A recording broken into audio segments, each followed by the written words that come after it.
Hello and welcome to our Monday evening stream, which is our guest stream. Today we are joined by Joe and also Adam sitting in. Yes, Hi I there. can assure you, I am really here. I'm not a cat. Sorry, Just have a really bad phone. Adam's internet is his phone is bad and his You know technology is how bad. difficult it was for me to pose myself where I was as well, just for the video call. I'm literally just perched on the back of a chair with a cushion. There's no back to this chair properly. I'm pretty So comfortable, so I'll stay where I am. yeah, so Adam's technology is like the stuff you see in the Flintstones, but but All flip out. so he's got a hamster and stuff running in a wheel and stuff. So yeah, so today we joined by Joe Glass, creator of comic books such as The Pride and Stiffs and Acceptable Losses, and currently running a Kickstarter for The Miracles. So uh, Hi. yeah, long-winded intro Welcome. there. Welcome to Yeah. the show. You So forgot obvious. glitter vipers, Ricky. Oh, Oh, of sorry. course, I glitter vipers. Yeah. So Come on. yeah, Joe was a guest at our last show. I was gonna say last year, but obviously 2020 didn't happen. But Yeah. Fully, uh, fully in the bin. yeah. Hmm. So this is 2020 part two, isn't it?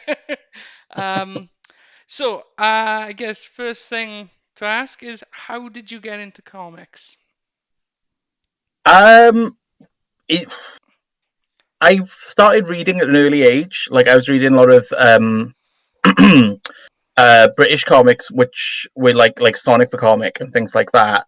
But like Hmm. at that time, I wouldn't say that was like when I became like addicted to the medium. But I sort of started then reading X-Men books, which I would just pick up randomly from like a local newsagent and Poundland, Same here. which was around the corner from my house. And then Generation X started, and that was the first series where I was like fully like, oh, I'm addicted now. Like this is like I need to get every issue. I need to Hmm. follow from beginning to end, kind of thing. So like it's kind of always been there since I was maybe about 5 or 6. But like the whole bug of actually being like, I'm fully throwing myself into this world of comics, and particularly mainstream superhero comic books, didn't really take until I was like a little bit older. So about 12.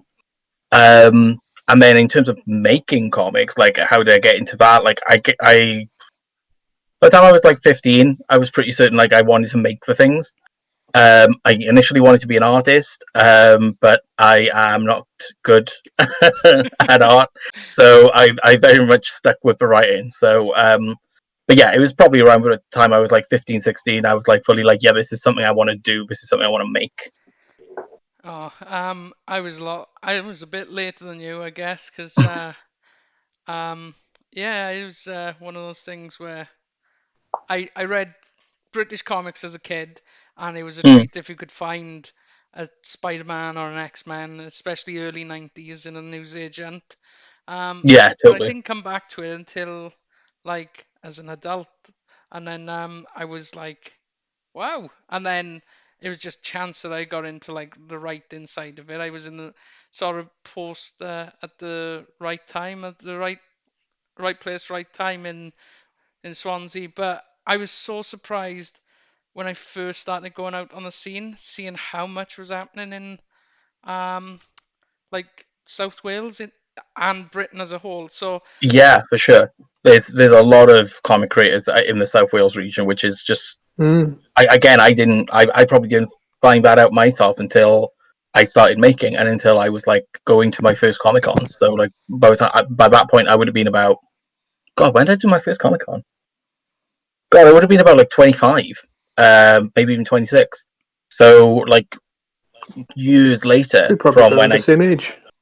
yeah, from when I initially started to be like I want to make these things, like it took me like years and years to get to a point where I actually was making them. And then going to Comic Cons, that was probably when I first realized just how many people, particularly in the South Wales region, like all across the UK as a whole, generally, but also particularly coming out of South Wales, there are making comic books of some description. So, Yes, do you yeah. remember what your first show was? Cardiff International Comic Expo, or Cardiff Independent Comic Expo, size. That was my very first one. That was in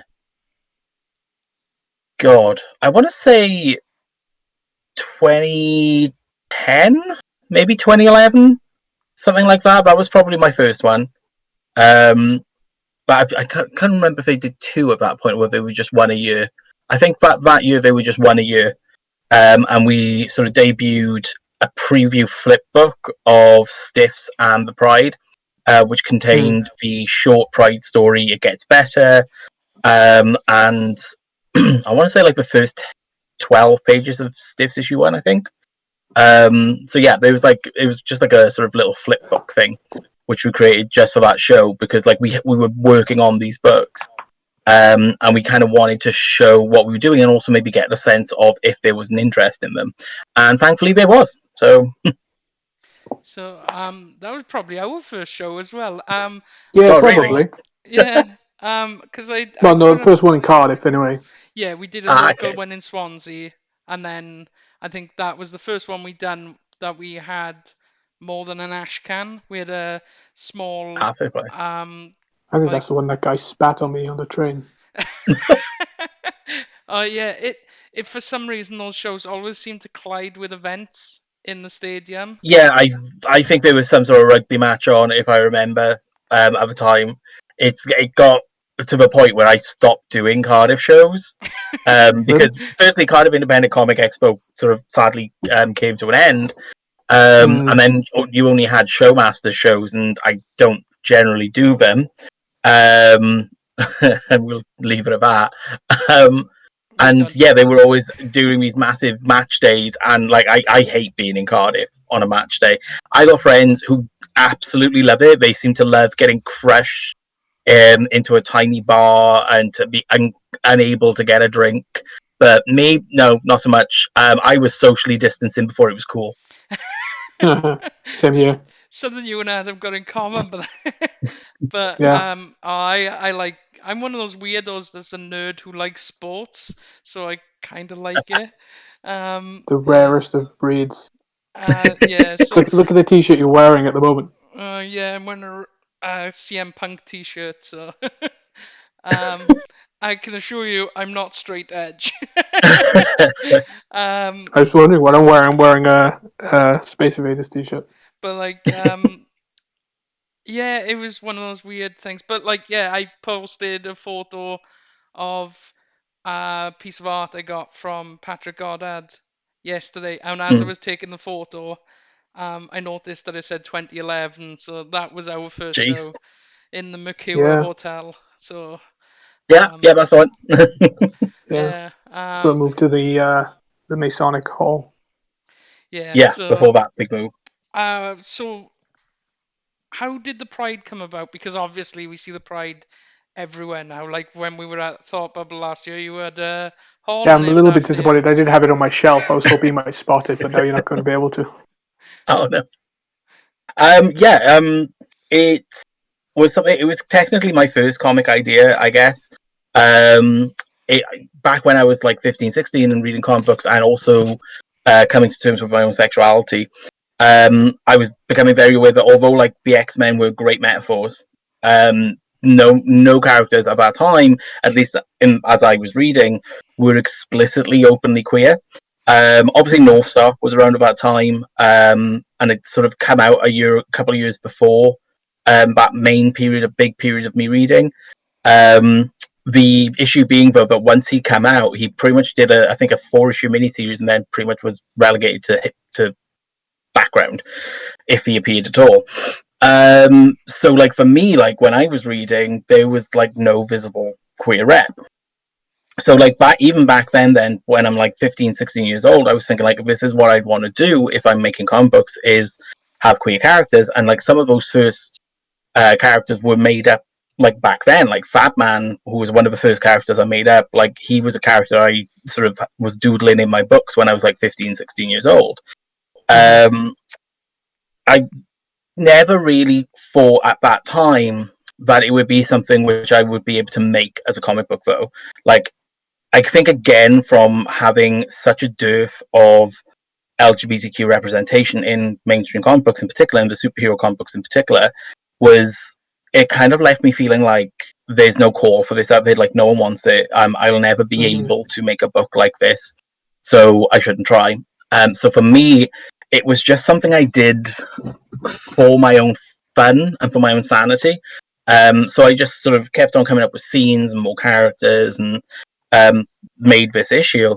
And then we were making stiffs, me and PJ Montgomery and Drew Davis and Gavin Mitchell. And me and PJ and Drew, we lived together for a period of time. So when we were making stiffs, we actually were all living in the same house. And one night they caught me like working on the Pride, and they decided to read it. And they were the ones who like really pushed me and was just like, you should totally make this. And with that little nudge, like I finally did. I like went to Gav because like you was me first trying to make comics out the gate and just thinking like, oh yeah, the artist on my one comic will be able to draw my other one as well. That's totally fine and that's totally doable. And we were still learning and stuff like that, so we tried it. Obviously, he wound up doing a couple of the issues, so that was great. And then when we did that first show. Well, actually, when we did that first show, there was a lot of people who were very interested in the idea of the Pride. But like I say, at the time, that Ashcan was like a flip thing, so you had like the two books, so there's no way of really knowing what people were sort of really going for. And like I do actually remember that very first show, I actually had someone tell me about how that book will never get anywhere, that the Pride is too much standing on a soapbox. No one's really interested. That kind of niche stuff doesn't really do anything, blah, blah, blah. So which just put a fire under my ass to make more. So we made like more of a Pride, and like we were doing shows for like the first 2 years, and Stiffs was probably doing better than the Pride, but the Pride definitely had a following. Like it was very popular, and like I'd have kids coming to my table and be like, "Oh my god, gay superheroes!" and be like super excited about it. So like it made me realize there's an audience here for it. There's an audience that are absolutely starved for this kind of inclusion and representation. So yeah, I just kept on making it for them. Like there's obviously still an element of me, and that's why so much of my heart is in it, because it's still so much the kind of thing I wished existed and what I wanted to see in the world.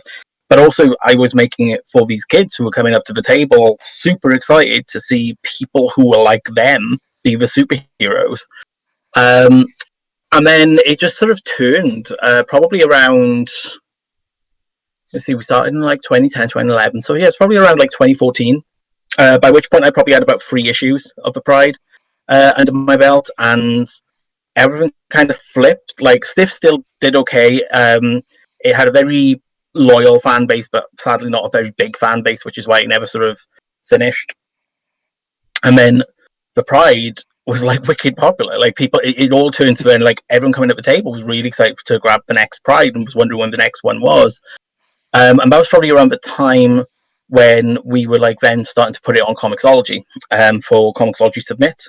And by the time I then went out to my first San Diego Comic Con as a reporter for Bleeding Cool, which was like 2016, I was astonished to find out that like there were people who knew me from the Pride, who like knew me from the book. Like, so there was clearly, it was clearly not just like a local thing or a Britain thing. Like it was a global audience out there who were excited to see this kind of thing exist. So yeah, it just pushed me then to just keep it going. I bet that was a big buzz.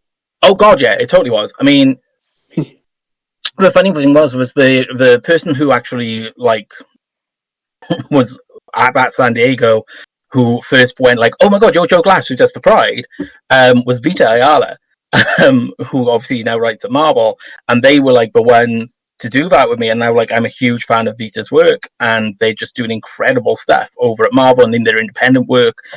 And that was the person who was being like, "Oh my god, you're Joe Glass of the Pride," and I'm like, "Really, you know what the Pride is? Like, it's made from like the Rhondda Valleys in South Wales. Do you even know where that is?" So it was crazy to think that, and it's still odd to think, like, because to me, even now, it's still that little book I made in my bedroom and still make in my bedroom technically, that I kind of felt like I was making for myself. I didn't realize I was making for other people. And it's so weird to think that it's so popular and that it's got such a following and an audience out there that are genuinely so starved for this kind of content that they love to see it. And hopefully the Pride Omnibus, which is obviously coming out from Dark Horse now in Pride Month this year, will really show like how much comic shops should really get behind it. Fingers crossed. So yeah, hopefully it'll just be onwards and upwards in the near future as well. Totally. Yeah. I mean, it is a crowning achievement. I've got my trades. I got it from you at our show, and I mean, obviously, it's I've got it just in front of me. It's a great read. It's got Oh, thank you. so many shorts, and I like the obviously the sequentials as well. But you say you're not a very good artist, but there's a bit of you in there as well. I can see in Yeah. Angel. Yeah, I did the Angel Origin page. Yeah. Yeah, that's right. But no, I think it's fantastic. I remember we were sitting next to you at Cheltenham, and Yeah. people that was probably one of our last shows we did as the SCC, and Yeah. people were still raving about it then, rightly so, of course, as well. So Oh, thank you. it's great. Hopefully, it'll continue with all the other try again all of the other projects you got as well. Yeah, fingers crossed. Fingers crossed. I have a lot of hopes. I've got a lot of ideas that I want to do for the future of the Pride. So yeah, fingers crossed it goes well. I think if the physical release now of the omnibus coming out this year goes really well, then I think that will really stand me in good stead to get to make all these things for Pride with Comixology. But yeah, we'll see how it goes. I'm crossing my fingers that there's plenty more to come. Bear with me Cool. a second. I realise I haven't put my charger on, so a Oh, few okay. seconds. I think you'd say Technical something about cooking difficulties. then or something. Okay, well, yeah, no, and the cool thing about being with Dark Horse as well, I mean, it's you got their publicity machine behind it then as well. So hopefully it'll push it even further and further. Yeah, fingers You'll crossed. have I even think slab there's into the next probably one. a bit of a push coming in the next couple of weeks now, because I think the final order cut off for comic shops to order the book is March the 8th. So obviously just a couple of weeks away now. So I think there's coming soon going to be a bit of a push just to get everyone. Not that I've been resting on my laurels at all. I've been like pushing it hard. Like I think I sent an email around to like 70 stores around the world or something. So yeah, fingers crossed it'll go well. Fingers crossed it's going to get ordered well. I've certainly had a lot of fans and things writing to me saying that they've ordered it at their comic shop. So like fingers crossed it'll do well and I'll get to keep making it. So I guess that can bring us nicely on to what you've got going on at the moment. Because Yeah, if sure. anyone follows you on any social media, they've probably seen that you've currently got a Kickstarter going. Yes. I've got a Kickstarter going for a book called The Miracles, which I'm making with Vince Underwood, Hassan Otsman El How, and Harry Saxon, and with a cover by Kevin Wilder, which is mind blowing. But yeah, it's like we get a Kevin Wilder cover, so yay! It's a book which I've been wanting to do for the best part of a decade. I've had the idea, or certainly parts of the idea of what was to become the Miracles for as long as I've been making the Pride. And it was like one of those things I kind of always wanted to do as well, but like Pride took a lot of focus. And like it was just various things just not quite working out and not quite sort of feeling like I fully had the story ready yet. And then we finally got to a point, I think probably around 2018, where the story was great. We had that totally nailed down. That was around the time where Vince came aboard for the artist, and he was like perfect for the story. And that it was around that time where I finally had landed on the format that I wanted to do. So it's an original graphic novel. So it's a 120 page of story. OGN, so the biggest single story release that I've ever done. Plus, you'll get in the trade paperback version, there's another 20 pages then of like behind the scenes material And we're even doing a Kickstarter exclusive hardcover edition, which was only going to be like 500 printed max of that. And that will have an extra 20 pages again of behind the scenes material, which will include a lot of the character sketches and designs from the many years, like I say, that I've been working to try and get the story together. So that means it will have art from other artists who've been at one point or another attached to the book, including like Chris Anker, Andrew Sebastian Kwan, Gavin Mitchell again, because I can't ever stop working with Gav because Gav's brilliant, and Zoe Thorogood. So fingers crossed we will hit that target. It's a big old goal, but like it's going pretty well so far. There's just over 2 weeks left on it, so fingers crossed we'll get there. So and they can find that at just Kickstarter's The Miracles. Are you on the front Yeah, page? yeah. I think if you search like the Miracles on Kickstarter, or if you search comics on Kickstarter and look for the Miracles, it'll come up right away. It was a project we love on Kickstarter as soon as it launched, so like it was pretty much high on search results. So I think it comes up pretty soon, pretty easy when you search. Also, if you just follow me on Twitter or Instagram or pretty much any social media, I am constantly banging on about it. So you will come across a link within minutes. So yeah, those are going to be the main ways to find it. Okay. I was checking it out so I could get like little notes earlier, and it was quite satisfying watching the numbers go up. I saw it go past the 1,500 mark. Yeah, It's we passed 15K today. Which is mark. like, woo, finally. Yeah, it was really cool. It was it's like 400. But at that point, it was when I was taking my lunch at work. It was like 435 backers, which is gnarly. It's really cool. Yeah, we're doing pretty well for backers now, but we got a lot of followers as well, which is it's so weird. Right? This is like my 9th Kickstarter, but this is the first time I've been using the dashboard. Yeah. And now I'm like using it now, and I'm just like, why the hell didn't I use this before? It's so useful. But like we have something like just shy of 500 people following the campaign, but only 100 of which have converted and actually backed it. So there's like 400 odd people who were essentially following, waiting for something, don't know what. But hopefully they're going to convert too. That would be nice. I'm one of them. I've backed you. Thank you so much. Thank you.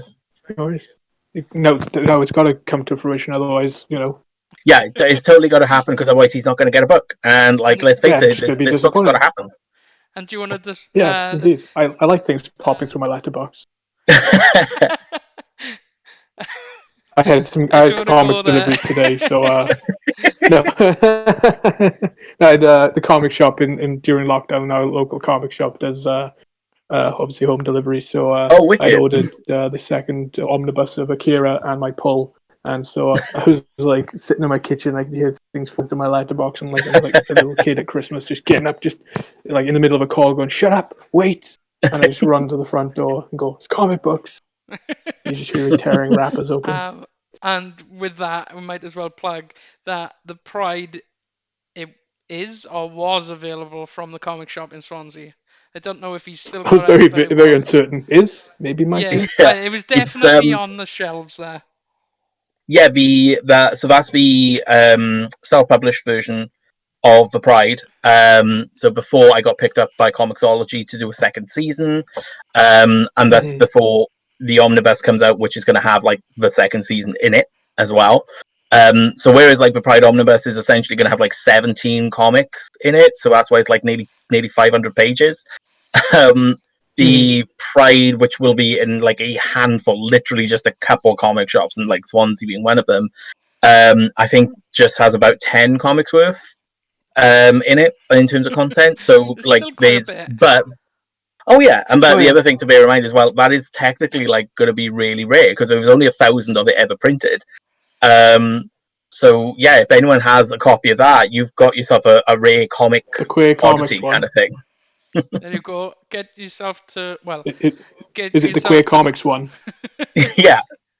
Who knows how much it'll be worth one day? Yeah. So if it stayed in my house, it's not worth anything anymore. It's just everything collects dust in my house, including me. We got some questionable names in the chat, but the chat is saying hi and that we are looking fine. I'm guessing they must be on about Adam and Joe, not me. But I am cats. yeah, so what advice would you have for anyone who's starting out in comics? Um, do what you want to do. Like do like the thing which excites you the most. So as much as you can go like to a creator that you admire or something and be like, what do you think I should do, and blah blah blah. That advice is useful and it's handy, but like the end of the day, if you haven't got your heart in what you're making, that's going to read on the page. So like make something that you're excited to make, but make the story you really want to tell. I would say if it's your first time making a comic book, and particularly if you go into crowdfunder of some description to make the book, I would stick with starting small and making something self-contained. Like one thing I don't regret, but like one thing I've learned obviously from doing the Pride was obviously I jumped straight into doing a 6-issue story arc.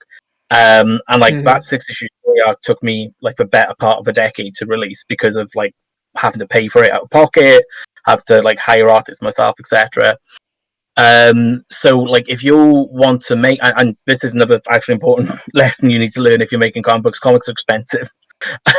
They might be fairly cheap like to buy, but they are very expensive to make. So if you are interested, you should do what you really want to do and what you really love.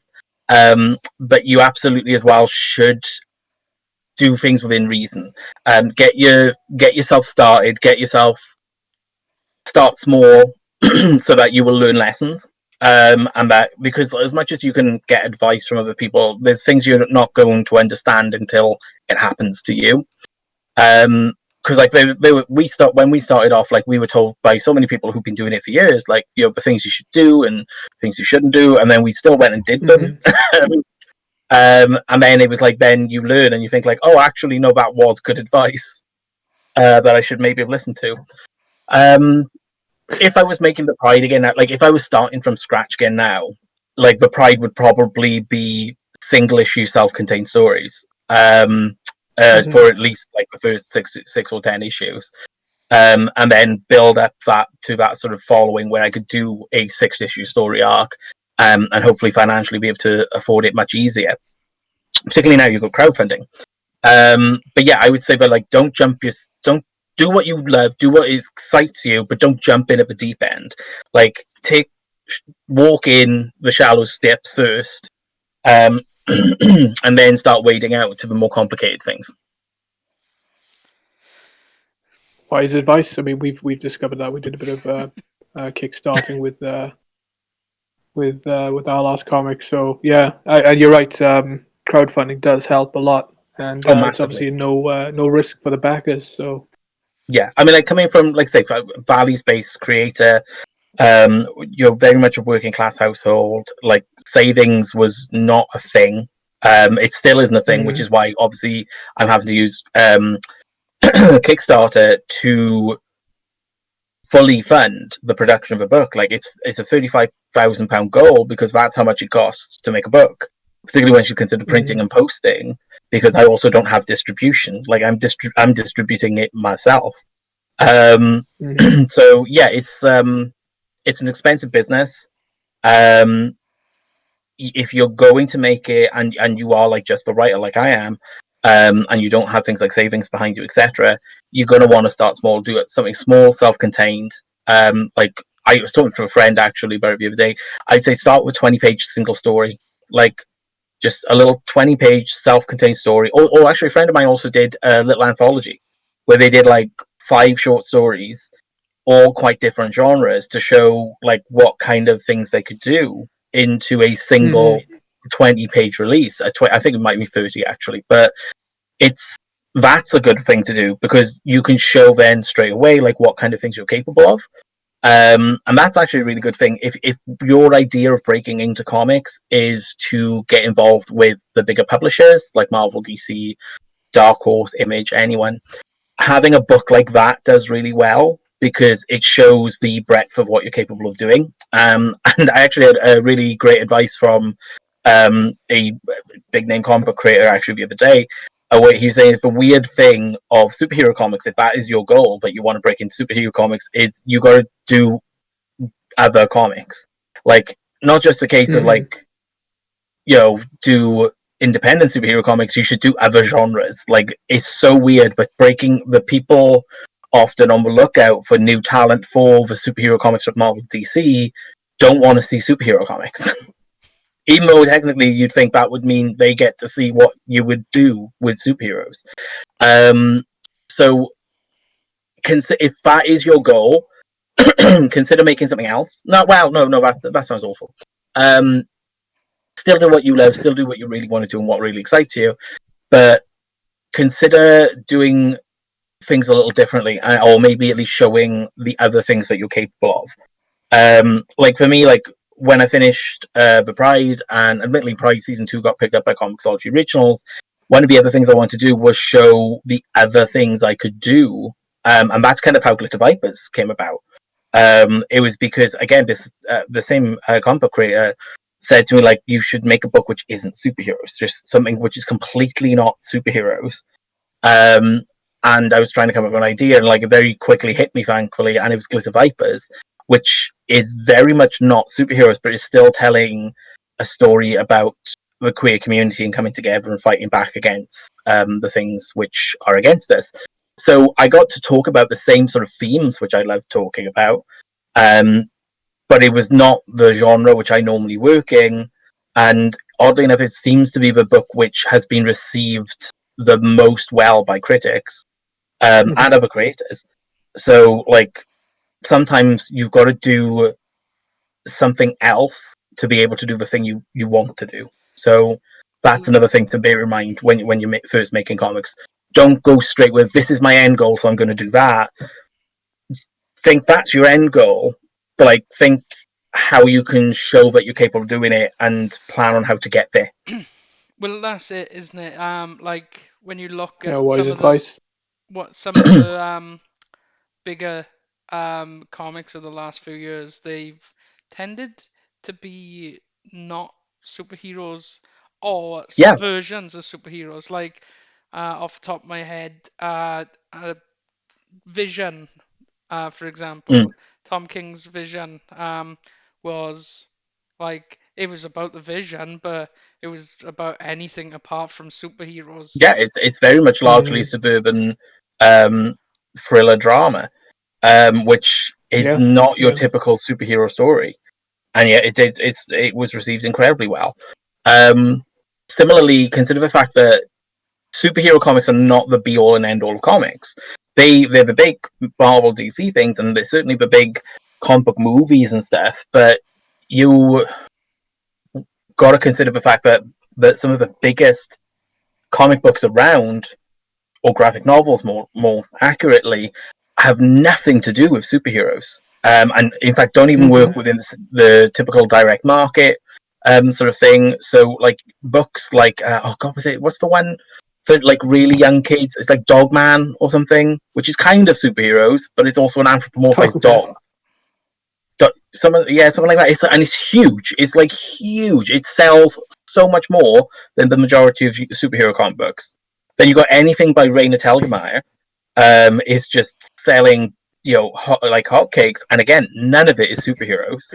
And it's just crazy to these kind of numbers, which superhero comics wish they could get.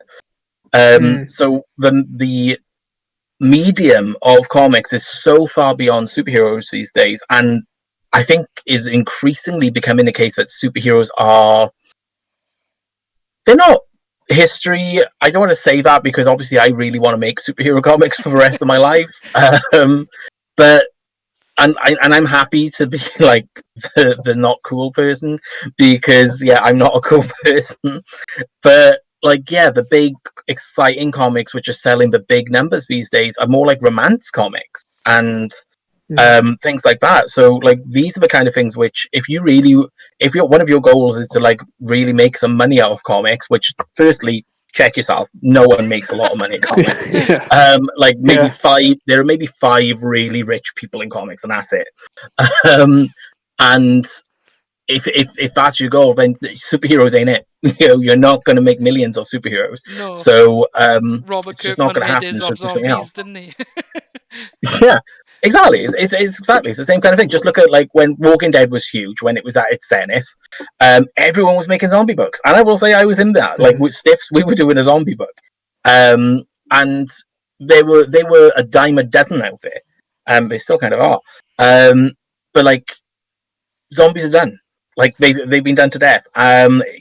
Do something else. We had a zombie book, Got it. but Zack Snyder stole the idea, didn't he, Adam? Yeah, kind of. Yeah. Yeah. You say you kind of come up with these ideas that live with you for But he quite a made it while, really and grim others and dark and survive put kind of. Leonard Cohen over it instead. Yes. Yes. Yeah. No, I have.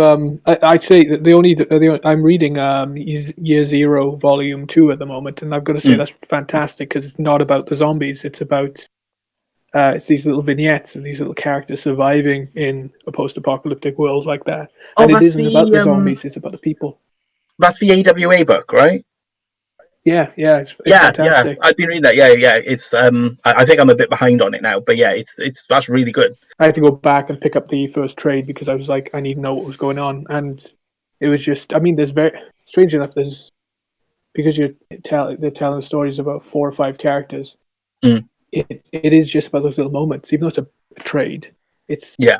only little short stories, but I was gripped, and I'm enjoying the current run as well. So, but you're right. I think just it's the same with superheroes, though. I think if you're I think we can all say this. I mean, if you jump into the industry thinking I'm just going to write Batman, you're going to be sorely disappointed when you Yeah. find out actually, I think and if you're that's still maybe driven another just to thing, write like Batman, that's cool.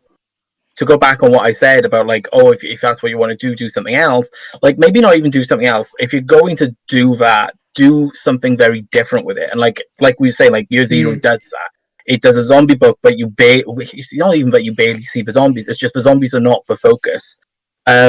Which even more so than The Walking Dead was, because The Walking Dead, the zombies are not really the focus in the majority of the stories. But I think Year Zero takes that even further, and it really does feel like zombies are just what happened. They're just the event kind of thing. Yeah. Similarly, I guess it sounds weird to say because again, it sounds like I'm grandstanding, which I don't want to sound like I'm doing. But like the Pride when I did it was at a time where LGBTQ superheroes were almost non-existent, weren't visibly happening. And content-wise, it was different from what some other people had done with LGBTQ superheroes, which were more adult books and more sort of like mature readers. Whereas mine was of a content level of a Justice League or an Avengers book. Yeah. So I was making something which had that sort of DC Marvel sensibility, but was about something you would never ever see from Marvel or DC. And I think if that's what you're going to do, like if you're going to do superheroes, do something really different with superheroes. Do something which you don't think anyone's done before. Well, just for example, when so not long after you would have been starting with the Pride, the Justice League of America or wherever, Earth 2, I think it was, they made Alan Scott gay, had him propose to his partner, and then immediately killed his partner and immediately fridged him. And then made the ring, the engagement ring, Alan Scott's Green Lantern ring, and it's like, okay, you have just done that to go. We've made the Green Lantern grey, but now that we've done it that way, it's off the table, kind of thing. Whereas you would. There's kind of a whole discussion about how that happens. A lot to queer characters. It's a very gaze trope. So they did that. There's actually a long, interesting story. Actually, I was making the Pride by this point this was about 4 years into me making the Pride. So it was maybe just after we started doing Comixology Submit. And I went to Kapow Comic Con. I can't remember if I was exhibiting at Kapow Comic Con. This would be the second Kapow. Because if I remember correctly, we were only ever 2, and then it just vanished off the face of the earth. I went to the first one, but I didn't go to the second. I went to both. The second book, I can't remember if I was exhibit. No, I didn't. I always thought I would love to exhibit here because I liked the venue. And then it just vanished off the face of the earth. So I think I did another interview this week where I said I exhibited. I didn't. I was just there as a fan. But like one of the main reasons I had for going there was Dan Didio was going to be there, and this was just after the New 52 had started at DC. And Dan Didio did an interview with The Advocate, which is a huge gay magazine in America. And they were talking about like the various things which were changed as part of the New 52, how Amanda Waller had gone from being a fat woman to a skinny woman and now looked like Rihanna. And how like Barbara Gordon had gone from being wheelchair bound to being fully abled. And they were sort of asking like, oh, do you think we might see any characters who were formerly straight now be LGBTQ? And Dan Didio had said essentially that no, that's a line we won't cross. That no, if a character was straight before, they're straight now, and that's as simple as that. And that bugged the hell out of me, like because to me, I was like, if you've just taken disabled representation and now taken that away and made it so that they can walk, and you've taken fat representation and made them skinny, like why is it that you can't do the reverse almost and take a straight character and make them queer so that queer people actually get some representation now? Like, why is that the line you won't cross? So I was determined that I was going to ask that. It is to this day the only time I have ever stood up and asked a question at a panel at a Comic-Con. And Dan Didio was there, and Bob Harris. I think Scott Snyder was there. I could be entirely wrong. But like it was like this was like before I really knew him, kind of thing and stuff. So I just knew that Dan Didio was there, and I wanted to ask him like, why the hell would you say something like that? And I asked him that very question. I said like, why is this the line you won't cross? And that was when he turned around and said, actually, we've changed our minds, and there's actually a character who was formerly straight who's going to be gay. Bob Harris then put his hand over his eyes and like shook his head because Dan Didio had revealed something which he wasn't supposed to reveal yet, and that is an awful habit he has or had, and was yet again it happened. So anyway, there was all that, and it became like this big, not just comics media thing, but like mass media thing, like newspaper. Like I remember the Metro had a story on it, and I kind of got bugged about how no one thought to ask to try and find the person who asked the question, me, and that's like, why did you ask that? Like, why was that a concern of yours, kind of thing? So I wound up writing an article for Bleeding Cool, and that turned out to be then one of my first articles for BC. Anyway, so yeah, that was my connection to Alan Scott turning out to be gay. And so that was a fantastic surprise connection. Yeah, and you're quite right. Like it was great that they did it in a way, and that they changed this really kind of backwards sort of like line in the sand that they'd drawn. But also, the way they did it was filled with so many damaging tropes, like the killing a character just to give someone a reason to do what they're going to do.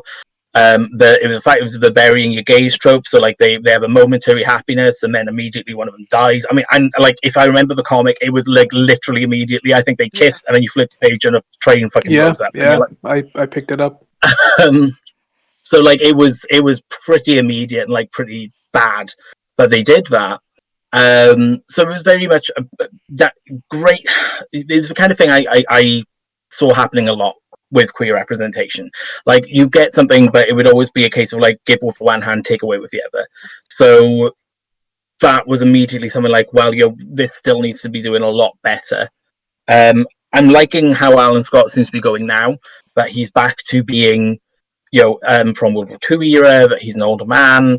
But I like that they've kept the gay angle with him, and that it sounds like certainly in the future we're going to see that, he did live as a straight man for years, but he was really gay this whole time and has been hiding it. And I think that's kind of awesome in a way, because that's very much a very real story, which people don't understand. So I think it's great to be able to see that happening. In some ways, actually having him from the World War II era and having him closeted and outing. Well, I don't know if he's been outed or outed himself, but you're right. That just makes that makes a lot of sense. It just doesn't feel shoehorned. Yeah, exactly. And Plus, it's like a great way of like so many people go like, oh, queer characters or gay people in real life, etc., are like a new phenomenon, and we're not. Like we've been around forever. So to have like a gay World War II veteran to be like a character in the books and to sort of explain this, have an opportunity at least to show how that happened, like how life was like for someone during these periods. That's going to be really awesome. I'm loving a book of a woman called Barbalian, Red Planet, which is set during the 1980s at the height of the AIDS crisis, and it's showing through a fantastical sort of sci-fi superhero means like a really troubling time in not just gay history but also like general history and how people had treated the gay community and people with HIV/AIDS. So telling these kind of that these kind of stories are now being able to be told in this medium, I think is really awesome, because there's a lot of people who read a lot of this medium who are the ones who really need that kind of education. So yeah, it's really great to see more of that happening. Okay, we've got one question so far from. So if you've got any questions, drop them in the chat. But we've got one from Sam. Her question is, what is Hello, your Sam. opinion on the rise of queer cartoons aimed at younger audiences like Steven Universe and Adventure Time, etc.? I think it's awesome. It's something I wish I had when I was a kid, because although I wouldn't come out until I was like 15, 16 years old, and then like slowly like coming out to close friends before I wasn't like fully out until I was about 19. And like even then, when I say fully out, like people have to come out forever. Like, everywhere you go as a queer person, that you are assumed straight until otherwise proven. So like it's ridiculous things sometimes. Like there's times when you feel like you have to come out when you're taking a taxi. So like it's a constant thing, but it's something which I was aware of from when I was a child. Like there's so many people who think that being gay or being lesbian or whatever is something which only happens when you're a teenager, or that it's a choice and things like that. And it's just like, it's very much not. Like you or most kids will be aware of something like from a super young age. Like for me, like the way I always kind of verbalize it was like, I in this show as well, I'll be sort of very dated and very old fashioned, and like you would not get away with these kind of things in school now. Like we used to play kiss chase when I was in the infant school. So now we're talking like the 80s. So like, yeah, it is gross when you think about it. But one of the things which it was essentially tag, but you kiss people, for any young viewers who if it wasn't for kiss chase, though, we wouldn't. I felt like, do I have to explain that? So it was always like boys versus girls, and like I remember thinking as a kid I didn't understand why it was always boys versus girls. Like I maybe wasn't at that age where I was like putting the thoughts together into my head that I wanted it to be boys versus boys or anything like that. Because like I wasn't at that kind of stage. Like I wasn't even really sort of like, I was certainly not even having romantic senses or anything like that. So it was kind of just a case of just not really understanding, and my brain thinking like that should be a thing. So like queer kids are aware as soon as they can coherently start to think about identity and themselves. So that this is included now in things like Adventure Time, and Steven Universe in particular is really good at it. I think is absolutely fantastic, and it's something I wish I had when I was growing up, but I didn't. I think it's going to be great for the generations who are growing up with it, because they're going to. Because the other good thing about those shows, as well as having those identities present, and not hiding them away, and being like very upfront with them, they're also quite smart. Like they're not toning things down or dumbing things down. For kids, they're treating kids as intelligent beings who are capable of thinking things, and thinking things through. So, like, I mean, like Steven Universe has a brilliant episode which is all about peace of mind, and like being aware of yourself, and essentially teaches meditation. And that's awesome, like, because kids need that, like, in this kind of day and age, like, kids need a moment and to an awareness to take that moment.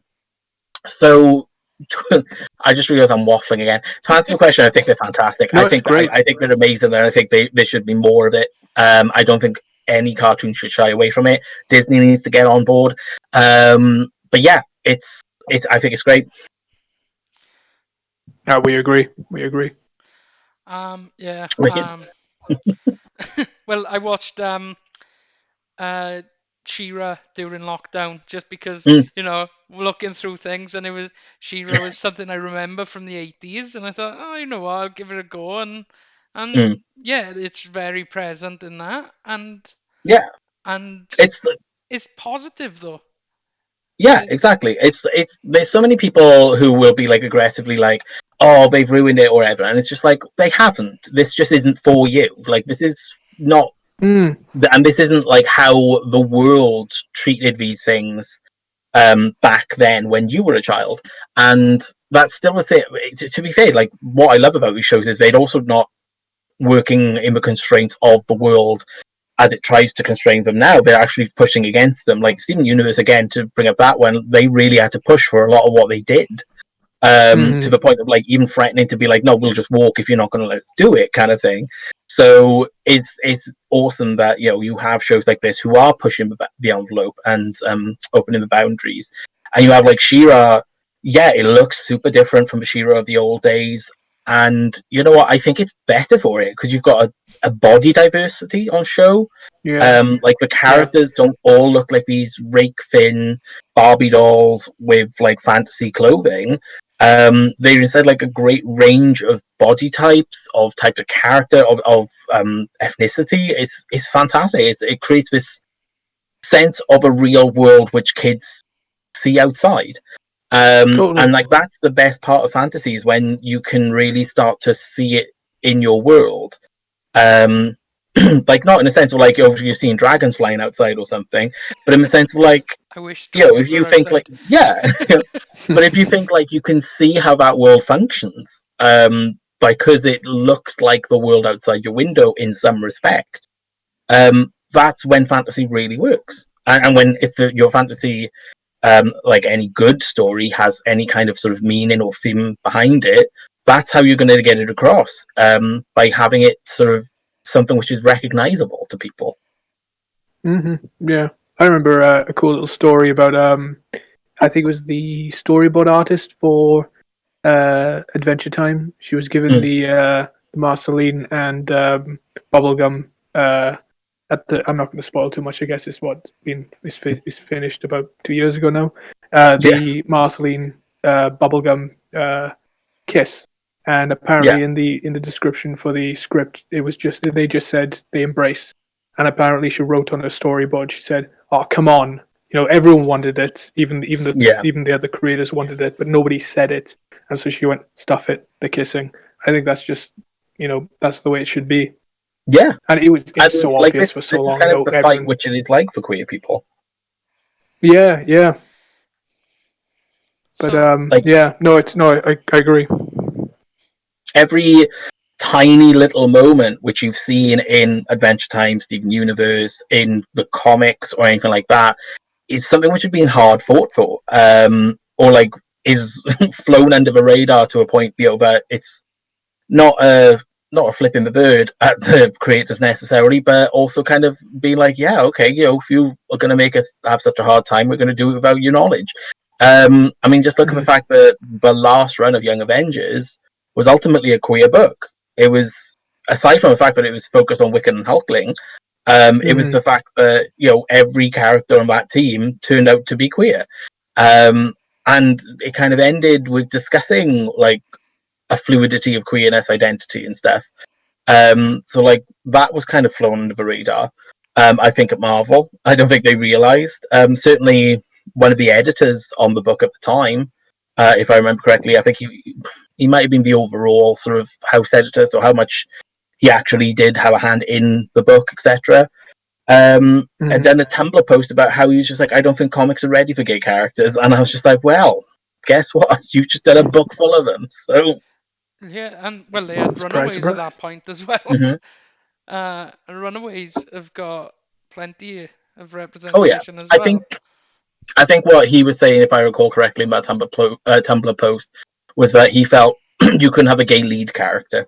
Um, like you could have an ensemble cast and have gay characters in it, but like he was like you couldn't have a solo book with a gay character as the lead or something like that. Um, to which I would say that certain publishers might think that they've proven that. I would say that no, what they've proven is that if you don't support them, and you don't help them and you don't market them to the audiences that you should be trying to get, then yeah, those books will have a hard time.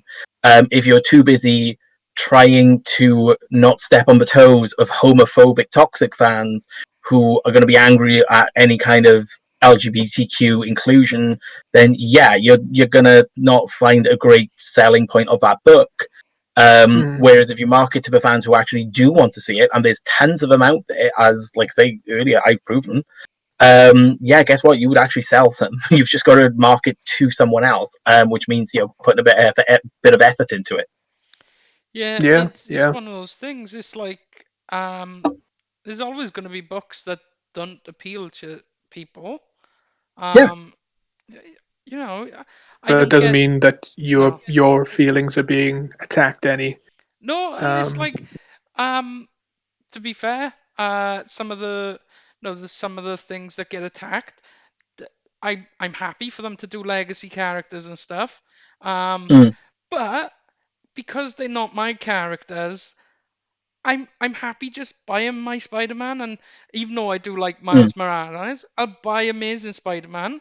I don't yeah, need to buy Champions. That's it.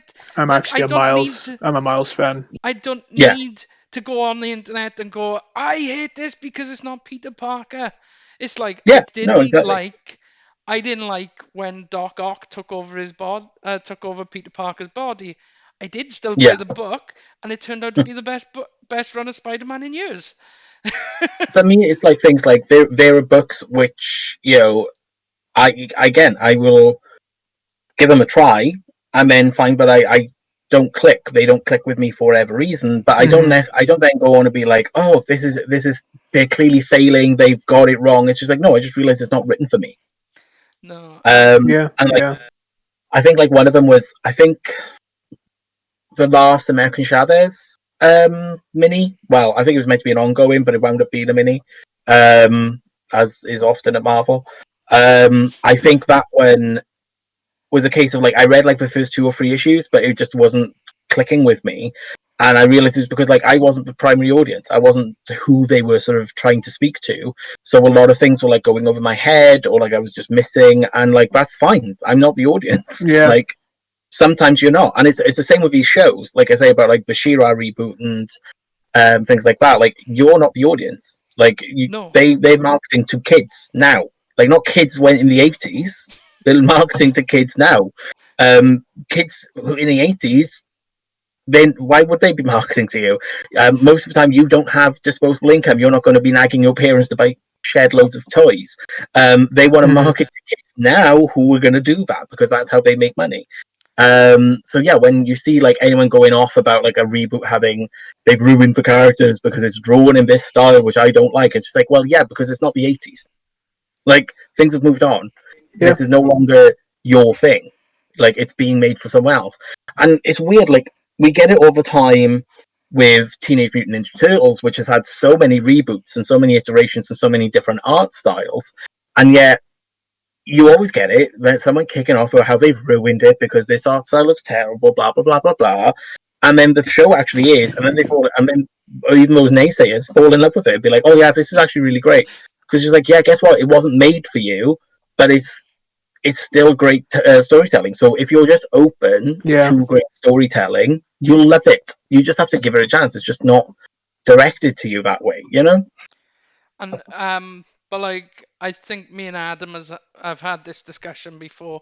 Like you also always get people who I guess they look like me and Adam, like in their Mm, 30s. white, and they buy comic books. Whereas Mm. Adam's got people in work who say they download them, and I think that the popularity of these like characters that get slammed are a lot of people pirating books, and if they just bought Mm. them, because they I, seem I to wouldn't near necessarily. no I wouldn't they necessarily say they're over pirates per se. I would say that there's certainly the people who aren't necessarily frequenting comic book shops. yeah Because comic book shops have unfortunately developed um, the image of being unwelcoming to those kinds of people. Um, and certainly, like, I mean, even like my community, and even like people my age in my community, don't go to comic shops. They buy comics on Comixology or on Madefire or various other sort of digital platforms because Mm. they don't feel welcome in most comic book shops, or at least they've been made to think they wouldn't be welcoming. it's Because perception, the isn't it? thankful thing I would say is, like, in our local area, all of our comic shops are actually very welcoming environments. Are very queer friendly, very like the Forbidden Planet nearest to me, which is my local comic shop, is staffed and run by loads of women. So like it's very um, open in that respect and welcoming in that respect. So the unfortunate thing is that the local comic book shop image has been tarnished to such an extent by that level of toxic fandom, And the seasons. and which sadly there are comic shops out there who have sort of contributed to that. Like, have actually made them unwelcoming spaces, have sort of Mm. questioned and quizzed people who are first time sort of comics buyers, instead of being like, no, I'm absolutely going to help you. And yeah, if you like this thing, which I totally don't get and which I don't normally buy for my store, yes, I'll do it for you because you're potentially a new customer.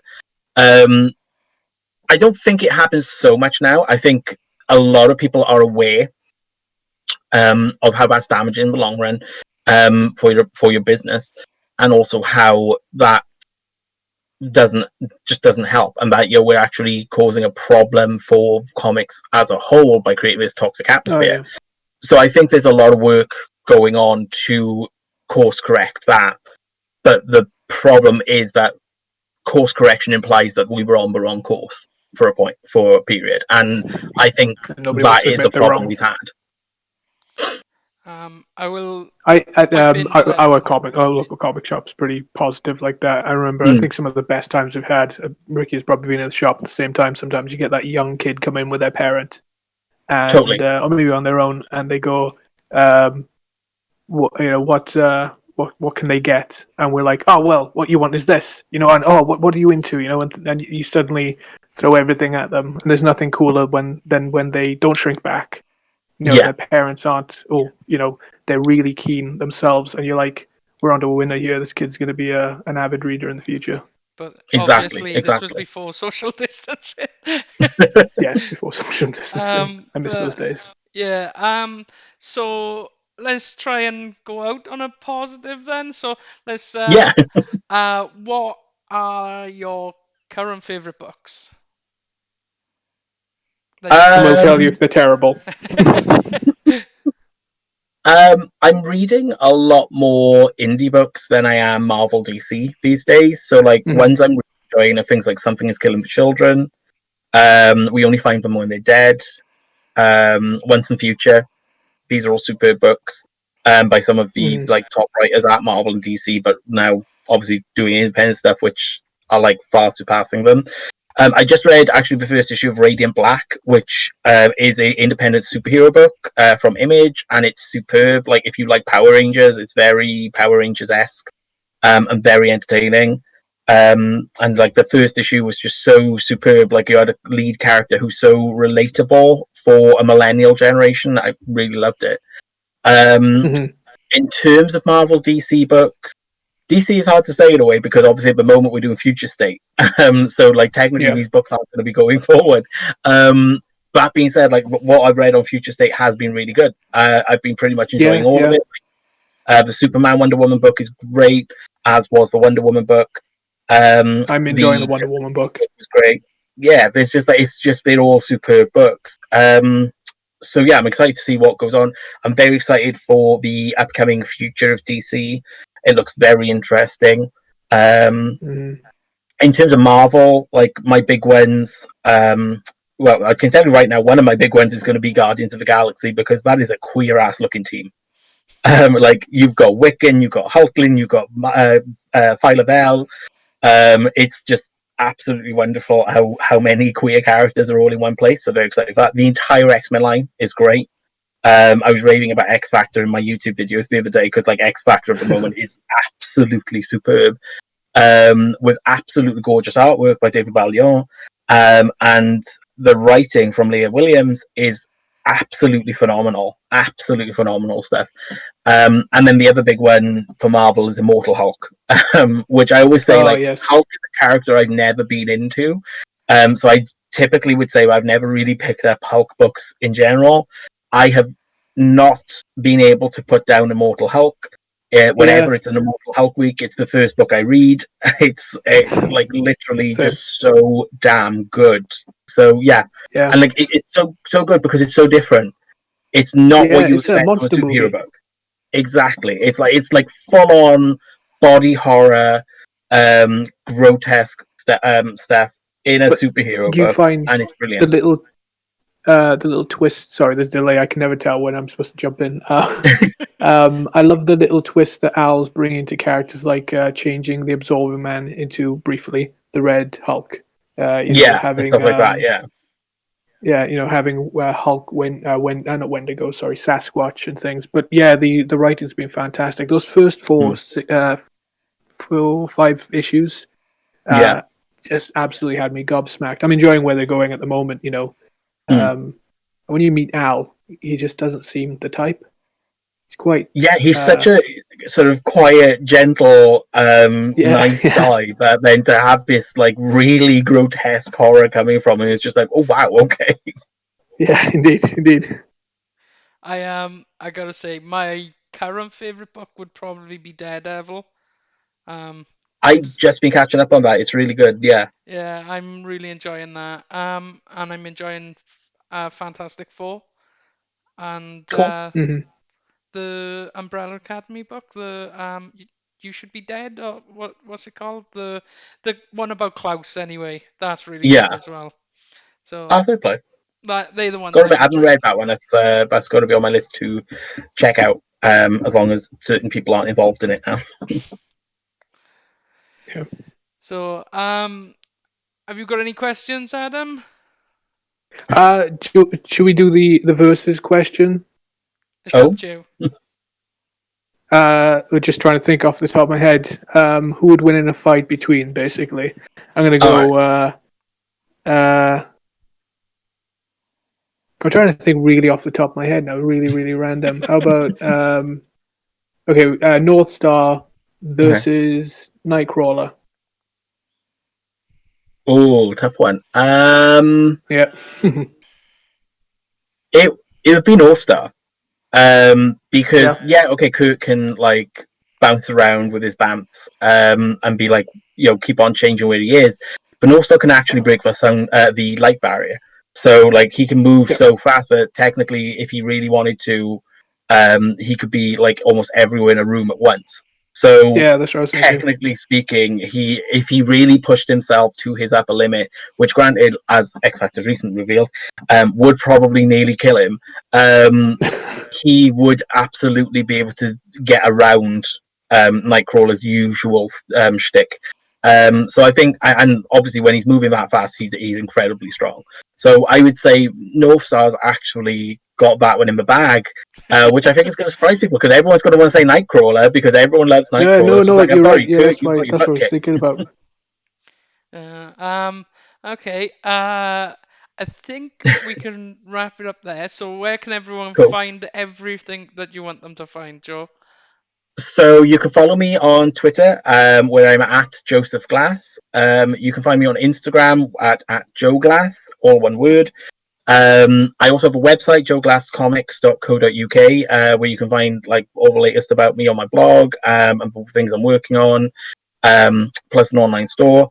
And of course, you can find my Kickstarter, which is live right now on Kickstarter.com. Just search The Miracles. It's the comic entry which comes up with the gorgeous piece of artwork by Kevin Wilder. So, like, that's The Miracles on Kickstarter. Okay. And I think that's all. Thank you very Okay. much for giving us your time. Yes, thank you, Yeah, no, Joe. thank you so much for having me. And hopefully we'll be able to have another Comic Con at some point in the future. So, and hopefully Awesome. you'll Well, be you able know, to I'll be join. there. Okay, thank you very much. I'm gonna. Do you want to say anything, Adam? No, thank you, Joe. Yeah, it's Yeah, been great. great having you on. Really enjoyed it. So. Thank you so much. It's been fun.